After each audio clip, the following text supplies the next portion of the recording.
সাহাবায়ে কেরাম কিছু কাফেরকে বন্দী করে নিয়ে এসেছে। যাদেরকে বন্দী করে এনেছে তাদের ভেতরে কিছু মহিলাও আছে, যে মহিলাগুলা গ্রেফতার হয়েছে। এই মহিলাদের ভেতরে একটা মহিলা এমন আছে যে তার বাচ্চা তালাশ করতেছে, অর্থাৎ তার দুধের বাচ্চা, শিশু বাচ্চা যুদ্ধের ময়দানে সে হারিয়ে ফেলেছে। সাহাবায়ে কেরাম যখন মহিলাদেরকে বন্দী করে রেখেছে, হঠাৎ করে এই মা মহিলাটা যুদ্ধের ময়দানে তার বাচ্চাকে দেখতে পেয়েছে।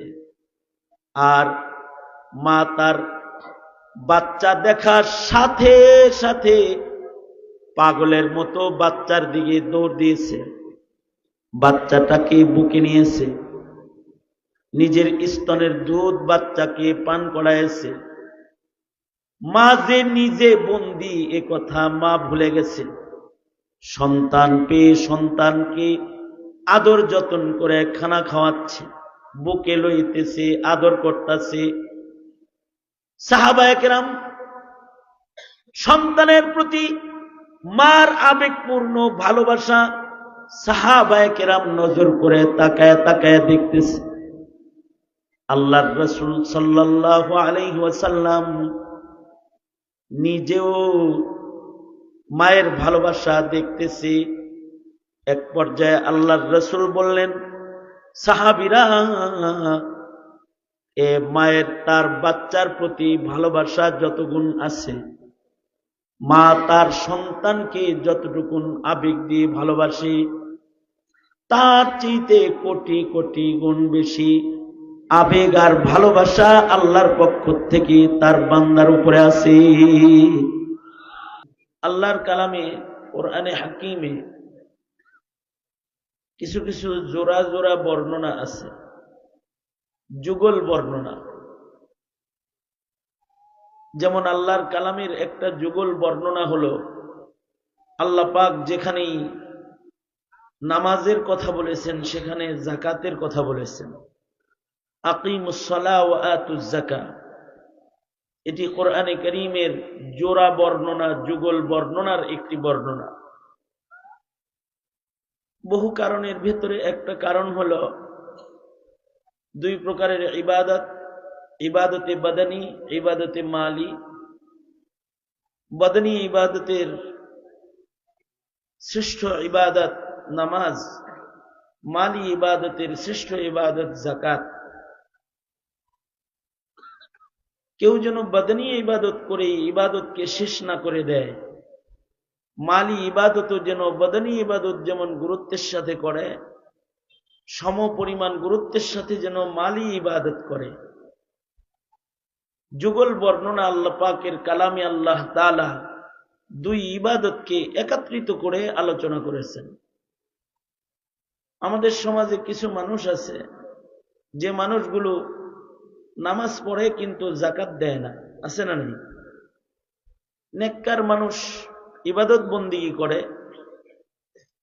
মগর সাদাকা খায়রাত করে না। এমনকি তার ভেতরে বখিলামি এত বেশি যে কোনো সময় টাকা পকেটে নিয়ে বাজারেও যায় না। যদি কিছু কিনা খাইতে হয়, না খেয়ে ঘুরে বেড়ায়, কেউ খাওয়াইলে খায়। অথচ আল্লাহ তাআলা তাকে খরচ করার মতো অর্থ দান করেছেন। যদি কারোর ভেতরে এই বখল পাওয়া যায়, বখিল আল্লাহর জান্নাত বঞ্চিত, নবীজির ধমকি আছে। এ কারণে আল্লাহ তাআলা আল্লাহর কালামে আল্লাহ তাআলা বাদনী ইবাদতের কথা যেমন বলেছেন, জোড়া করে মালি ইবাদতের কথাও আল্লাহ তাআলা কোরআনে আলোচনা করেছেন। আকিমুস সালাহ ওয়া আতুজ যাকাহ। আল্লাহর কালামের যুগল আরেকটা বর্ণনা হলো, আল্লাহ তাআলা যেখানে আল্লাহর ইতাআত করতে বলেছেন সেখানে আল্লাহ তাআলা নবীর ইতাআত করতে বলেছেন।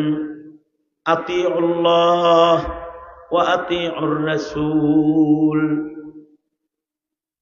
এটি আল্লাহর কালামের একটি যুগল বর্ণনা। কারণ নবীর ইতাআত ছাড়া আল্লাহর ইতাআত করা সম্ভব নয়। যার নবীর ইতাআত হয় তার আল্লাহর ইতাআতও হয়ে যায়। কারণ নবীর ইতাআত ছাড়া কোনো বন্দিগি আল্লাহর কাছে বন্দিগি নয়। আর নবীর ইতাআতে যদি নিজের ব্যক্তিগত হাজত কেউ পূরণ করে, কাজায় হাজত যদি কেউ পূরণ করে, অর্থাৎ পেশাব পায়খানাও যদি নবীর তরিকায় কেউ করে, তাহলে সেটাও ইবাদতে পরিণত হয়ে যায়। সুবহানাল্লাহ। আগামীকালকে বললেন ফাঁকে সুবহানাল্লাহ বলার সুযোগ আসলে বলে বলেন, বাড়িতে তো বলা হয় না। আল্লাহর রাসূলের ইতাআত যদি কেউ করে, তাহলে তার ব্যক্তিগত কাজগুলো ইবাদতে পরিণত হয়ে যায়। সুবহানাল্লাহ। তাকমিলে মারিফত হে মুহাব্বত রাসূলুল্লাহ কি,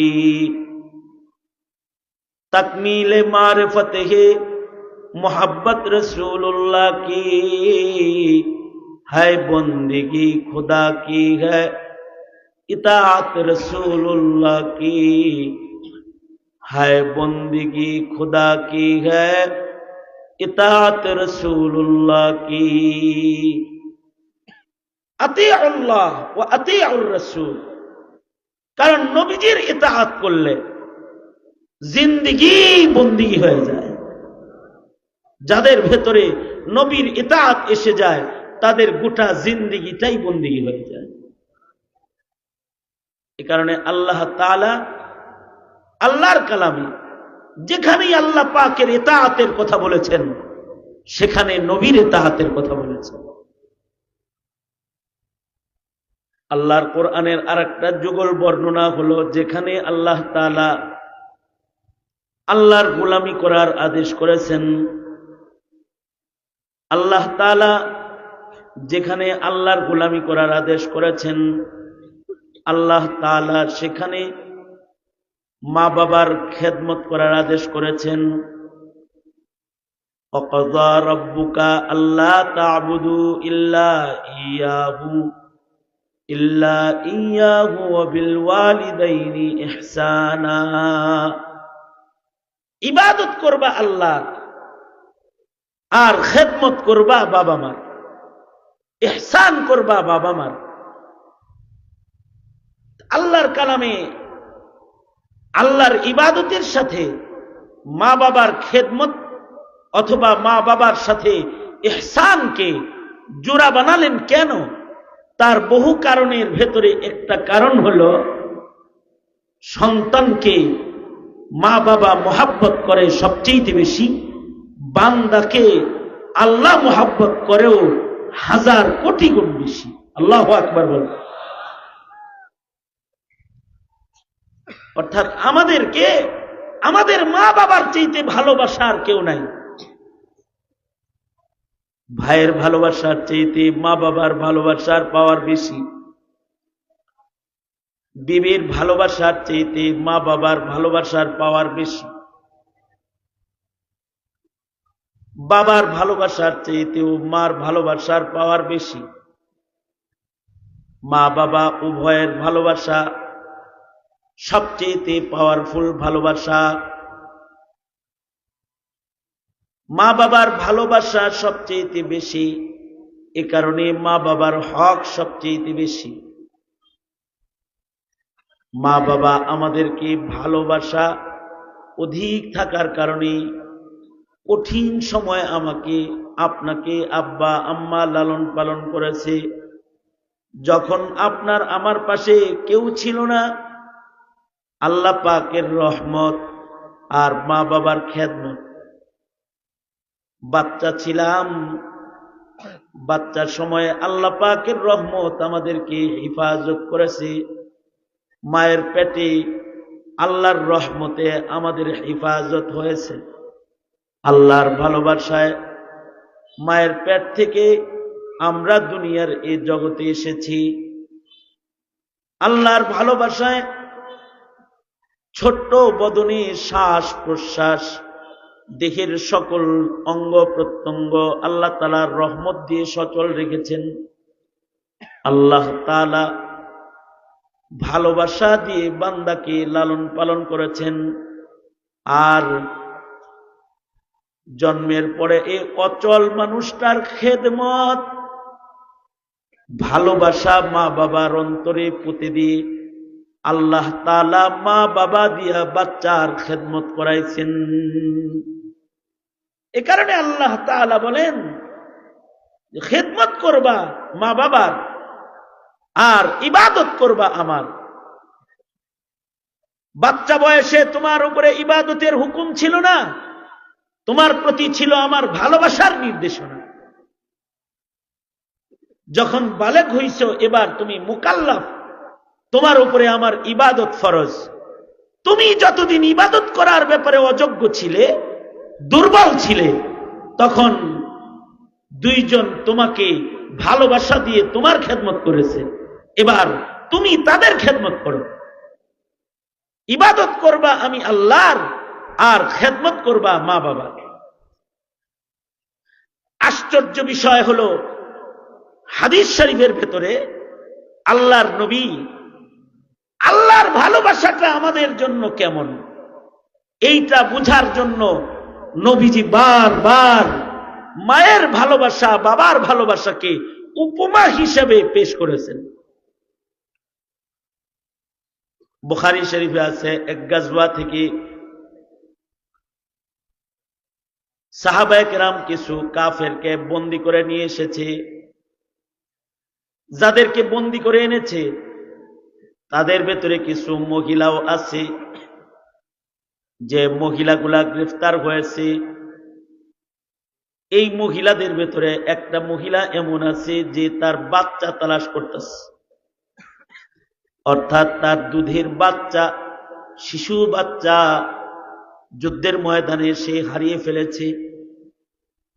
সাহাবায়ে কেরাম যখন মহিলাদেরকে বন্দী করে রেখেছে, হঠাৎ করে এই মা মহিলাটা যুদ্ধের ময়দানে তার বাচ্চাকে দেখতে পেয়েছে। আর মা তার বাচ্চা দেখার সাথে সাথে পাগলের মতো বাচ্চার দিকে দৌড় দিয়েছে, বাচ্চাটাকে বুকে নিয়েছে, নিজের স্তনের দুধ বাচ্চাকে পান করাইছে। মা যে নিজে বন্দী এ কথা মা ভুলে গেছে। সন্তান পেয়ে সন্তানকে আদর যত্ন করে খানা খাওয়াচ্ছে, বুকে লইতেছে, আদর করতেছে। সাহাবায়ে কেরাম সন্তানের প্রতি মার আবেগপূর্ণ ভালোবাসা, সাহাবায়ে কেরাম নজর করে তাকায় তাকায় দেখতেছে। আল্লাহর রাসূল সাল্লাল্লাহু আলাইহি ওয়াসাল্লাম নিজেও মায়ের ভালোবাসা দেখতেছে। এক পর্যায়ে আল্লাহর রাসূল বললেন, সাহাবীরা, এ মায়ের তার বাচ্চার প্রতি ভালোবাসা যতগুণ আছে, মা তার সন্তানকে যতটুকুন আবেগ দিয়ে ভালোবাসে, তার চাইতে কোটি কোটি গুণ বেশি আবেগ আর ভালোবাসা আল্লাহর পক্ষ থেকে তার বান্দার উপরে আছে। মায়ের ভালোবাসা সন্তানের জন্য আর কেমন, তার চাইতে আল্লাহর ভালোবাসা বান্দার জন্য কোটি কোটি গুণ বেশি। আল্লাহর রাসূল সাল্লাল্লাহু আলাইহি ওয়াসাল্লাম একবার সাহাবায়ে কেরাম নবীজির সাথে চলছেন। এক সাহাবীর মাথার উপরে পাখি কিচির মিচির করতেছে। আল্লাহর রাসূল সাহাবীদেরকে বললেন, এই সাহাবীরা, তোমাদের মধ্যে কেউ কি এই যে পাখিটা মাথার উপরে উঠতেছে, মা পাখি, এর বাচ্চা কি কেউ এনেছো? যেই সাহাবী পাখির বাচ্চা চুরি করছে, সে বলে, আনা ইয়া রাসূলুল্লাহ, ওগো আল্লাহর নবী, আমি আছি, আমি এই মা পাখির বাচ্চাকে বাসার থেকে নিয়ে আসছি, কারণ পাখির কিচির মিচির আওয়াজ আমার পছন্দ। আল্লাহর রাসূল বললেন, এই সাহাবী, মায়ের হৃদয়ে আল্লাহ তাআলা বাচ্চার মোহাব্বত দান করেছেন, তুমি তার বাচ্চাগুলাকে নিয়ে এসেছো, তার মায়ের কষ্ট হইতাছে, দেখো না, যাও, মাকে বাচ্চা বিচ্ছিন্ন করে তুমি কষ্ট দিবা না, কারণ মায়ের হৃদয়ে বাচ্চার মোহাব্বত আল্লাহ তাআলা দান করেছেন। যাও, তুমি এ মায়ের বাচ্চাগুলাকে ফেরত দিয়ে আসো। সাহাবী সাথে সাথে পাখির বাচ্চাগুলাকে তার মায়ের কাছে ফেরত দিয়ে দিল, চাদরটা সরায় দিল। মা এসে বাচ্চাগুলার উপরে সুন্দর করে ডানা মিলে বসে গেল আর নীরব হয়ে গেল। আল্লাহর রাসূল বলেন, সাহাবীরা, দেখছ বাচ্চা কাছে পাওয়ার পরে তার মা কত শান্তি পেয়েছে, তোমাদেরকে আল্লাহ তাআলা কাছে পেলে তার চাইতে 1000 কোটি গুণ বেশি শান্তি পাবে। মুহাদ্দিসিন বলেন, বান্দা আল্লাহর কাছে যাবে কেমনি? আল্লাহর কাছে বান্দা যাবে ইবাদতের মাধ্যমে, ঈমানের মাধ্যমে, ইবাদতের মাধ্যমে। বান্দার রবের কাছে যখন চলে যাবে, মা বাচ্চা পায়া যতটুকুন সন্তুষ্ট, আল্লাহ তাআলা তার বান্দারে পাইলে তার চেয়ে বেশি সন্তুষ্ট হয়ে যায়। আল্লাহর রাসূল আরেক হাদিসে এভাবে মায়ের ভালোবাসা দিয়ে আল্লাহর ভালোবাসা বুঝালেন। সাহাবায়ে কেরাম একবার যুদ্ধের ময়দান থেকে, এক গাজওয়া থেকে ফেরত আসতেছেন, আল্লাহর রাসূল নিজের সাথে আছেন। হঠাৎ করে দেখলেন এক মহল্লার পাশ দিয়ে সাহাবায়ে কেরাম অতিক্রম করছেন। হঠাৎ করে দেখলেন যে এই মহল্লার একটা মহিলা চুলা জ্বালাইছে, রান্না করতেছে। এই যুগের চুলা না তো, এই যুগের চুলা তো ডিজিটাল চুলা, আগুন ছড়ায় না। এমনকি লাকড়ির চুলাকেও মানুষ এখন ইঞ্জিনিয়ার দিয়ে বানায়, যেন তার থেকে ধোঁয়া না ছড়ায়, যেন চুলার আগুন বাইরে চলে না আসে। ডিজিটাল চুলা এখন আমাদের বিভিন্ন মাদ্রাসাগুলোতে লাকড়ির চুলাও ইঞ্জিনিয়ার দিয়ে বানানো হয়। লাকড়ির চুলা। এই এই এই এই দরবেশ, এই আমি আপনাকে দেখতেছি, আমি অন্ধ হুজুর না, কিন্তু লাগাইছেন মনে মনে ভাবতেছেন, হুজুর এটা তাকবীর দেব, তাকবীর দিন চলে যাও, কি কয় এগুলো?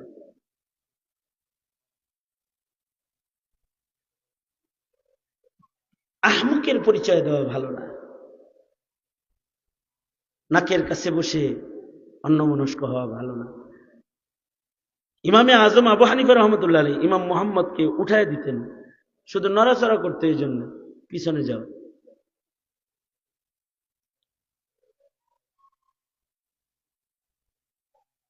এখনকার চুলা, আমাদের মাদ্রাসাগুলোতে যে চুলা বানায় লাকড়ির চুলা, এটা ইঞ্জিনিয়ার দিয়ে বানায়। ইঞ্জিনিয়ার দিয়ে বানাইলে কি লাভ হয়? ইঞ্জিনিয়াররা এই চুলার ধোঁয়া বের হওয়ার জন্য আলাদা পাইপ দিয়ে রাস্তা করে দেয়, যে ধোঁয়া দিয়া পাকের ঘর অন্ধকার হয় না, কালি হয় না। চুলার আগুনগুলো চুলার ভেতরেই থাকে, বাইরে যায় না, লাকড়ির চুলা। কিন্তু সেই যুগ 1500 বছর যুগে তার এত ইঞ্জিনিয়ার ছিল না। 3টা পাথরের উপরে পাতিল বিছায়া, পাতিল দিয়া নিচে লাকড়ি ধরাই দিত মানুষ। মা এরকম 3টা পাথরের উপরে পাতিল বসায় রান্না করতেছে। পাশ দিয়া আল্লাহর রাসূল গাজওয়াত থেকে ফেরত আসতেছেন। আল্লাহর রাসূল দেখলেন মা রান্না করতেছে, রান্নার সময় বাতাস বইছে, প্রবল বাতাস। এ মায়ের একটা সন্তান আছে, যে সন্তানটা দূরে মা খেলনা দিয়া বসায় রেখেছি। মায়ের বিচ্ছেদে সন্তানটা বারবার দূর থেকে মায়ের কাছে আসে, মা রান্না বন্ধ করে আবার বাচ্চাকে দূরে নিয়ে রেখে আসে। কিছু সময় পরে আবার বাচ্চাটা হামাগুড়ি দিয়ে আসতে আসতে মার কাছে আসে, মা আবার খেলনা দিয়া বাচ্চাটাকে চুলার থেকে আবার দূরে নিয়ে বসায়া দিয়ে আসে। সাহাবায়ে কেরাম দৃশ্য দেখতেছেন। আল্লাহর রাসূল বলে, সাহাবীরা এই মার দিকে নজর করে তাকায় দেখো, নিজের হাতে মা চুলা জ্বালায়ছে, তার চুলার কোনো আগুনের ফুলকি যেন বাতাসে উড়ে তার সন্তানের গায়ে না যায়। এজন্য মায়ের কত যত্ন, সন্তানকে বারবার চুলার কাছ থেকে দূরে নিয়ে বসায় দিয়ে আসে। আবার সন্তান ফেরত আসে তো আবার মা সন্তানকে নিয়ে দূরে বসায় দিয়ে আসে। কেন এমন করে? মায়ের হৃদয়ে এই বাচ্চার জন্য একটা গভীর ভালোবাসা আছে, যে ভালোবাসার কারণে মা চায় না যে তার হাতে জ্বালানো চুলার কোনো আগুনের ফুলকি তার পেটের বাচ্চার গায়ে লাগা যাক। আল্লাহর রাসূল বলেন, এই মা যেমন পেটের সন্তানের গায়ে আগুনের ফুলকি লাগুক এটা চায় না। সাহাবীরা রে, তোমার আমার মালিক মহান আল্লাহ, তিনিও আগুনের একটা চুলা, দোজখের চুলা জ্বালাইছেন, যে আগুনের চুলার ভেতরে মহান আল্লাহ অপরাধীদেরকে ফেলবেন। আল্লাহ তাআলা কশিন কালেও চান না আল্লাহ পাকের ওয়াহদানিয়তের উপরে বিশ্বাসকারী কোন মুমিন, আল্লাহর কোন বান্দা যে আল্লাহ পাকের রুবুবিয়তের স্বীকৃতি প্রদান করেছে, এমন কোন বান্দা আল্লাহর জ্বালানো চুলার আগুনের ফুলকি আল্লাহর মাহবুব বান্দার গায়ে লাগা যাক, এটা আল্লাহ চান না। এ কারণে ক্ষণে ক্ষণে বান্দার ছোট ছোট আমলের কারণে বারবার কিন্তু মহান আল্লাহ ভালোবাসা প্রদর্শন করে বান্দাকে মাফ করে দেয়, যেন এই বান্দাটা মরার আগে গুনাহ লইয়া মরে না যায়। এটা আল্লাহ পাকের পক্ষ থেকে ভালোবাসা। কারণ ভালোবাসা তো ৯৯ আল্লাহ তাআলা নিজের জন্য রেখেছেন। আল্লাহর ভালোবাসা লা মাহদুদ, কিন্তু আল্লাহর রাসূল বুঝানোর জন্য বলেছেন ভালোবাসা বানায় আল্লাহ ৯৯ ভালোবাসা নিজের জন্য রেখেছেন, আর ১ বন্টন করেছেন সকল মাখলুককে। তার ভেতরে কিছু পাইছে মা, সেই ভালোবাসার যন্ত্রণাই যদি এত হয় যে নিজের চুলার আগুন নিজের সন্তানের গায়ে লাগুক, মহাব্বতের কারণে মা এটা চায় না। ৯৯ ভালোবাসা আল্লাহ নিজের জন্য রেখেছেন। আল্লাহ কখনো চায় না বান্দা আগুনে জ্বলুক।